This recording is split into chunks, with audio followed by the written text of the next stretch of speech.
Welcome to wizard.com. This is Ashwini, Maths tutor. Our question is factorize 81p square minus 121.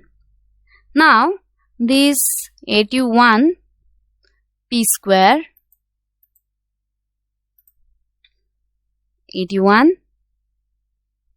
square minus 121 can be taken as 81 is the square of 9, so 9p bracket square minus 121 is the square of 11. 9 square is 81 and 11 square is 121. So here as a square minus b square can be taken as a minus b, a plus b. So we can write here 9p minus 11 and 9p plus 11.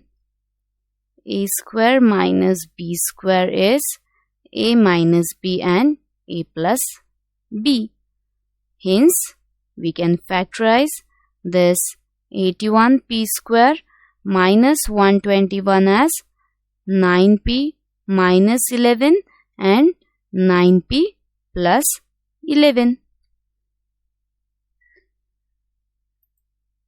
So, from given options, option C is correct option, that is 9p plus 11 and 9p minus 11.